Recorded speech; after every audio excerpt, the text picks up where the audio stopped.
Mondragon Goi Eskola Politeknikoan zute bat, leherketa bat edo beste edozein larrialdi mota gertatzen denean, bal jokabidea jarraitu behar dugu. Ingurua eta zauritutako pertsona edo inguruneko pertsonak babestu. Larrialdietako arduradunei abizatu, laguntza eskatzeko, eta azkenik, laguntza eman. Larrialdi abizua emateko 3 aukera dauzkagu. Lehena, barneko larrialdi zenbakira abizatzea da. Oronaideo kampusean, larrialdia jakinaraziko zaio, bost 333-ari barneko telefono batetik deituta eta beste edozein terminaletatik deituta 600 eta 70 61 52 02-ari. Telefono hauek larrialdien ardura duten pertsonarekin kontaktuan jarraiko gaituzte eta nola jokatu behar dugun esango digute.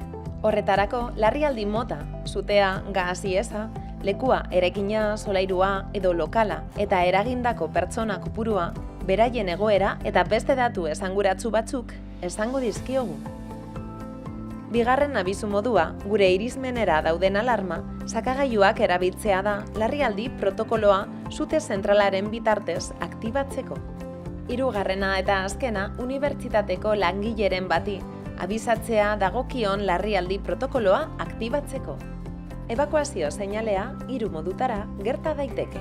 Sirena ukitu jarraituaren bitartez, ohikoena dena, megafonia bidezko komunikazioa, edo zuzeneko komunikazioa alarma eta ebakuazioko taldeko kideen edo irakasleen edo langileen aldetik. Alarmak jotzerakoan, klasean edo laborategi batean baldin bazaude, irakasleen eta langileen edo ebakuazio arduradunaren argibideei jarraitu beharko diegu. Txaleko islatzailearen bitartez identifikatuta egongo dena. Beste edozein egonalditan egonez gero, kanpoko elkargunera joan beharko dugu ebakuazio bide hurbilenei jarraituz.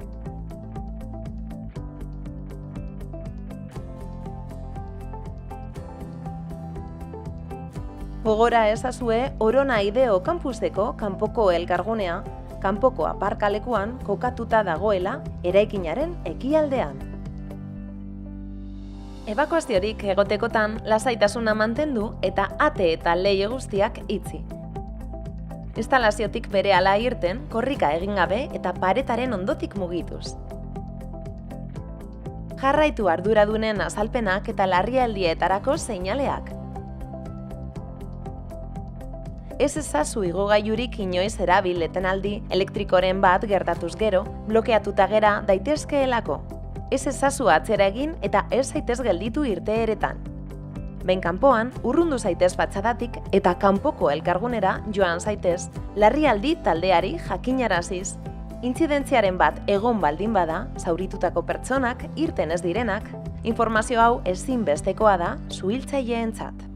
Kearen edo suaren ondorioz harrapatuta geratu baldin bazara, joan zaitez baldin eta balego, kanpora orientatutako eta ikusgai izan zaitezkeen leihoak dituen ikasgela edo lokal batera. Lau hankatan joan gune horretaraino, arnasketa eutziz eta posible denean begiak itxiz.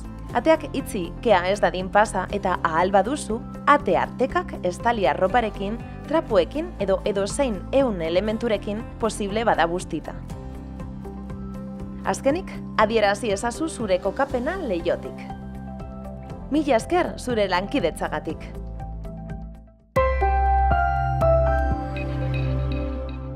Segurtasuna erantzukizun partekatua da.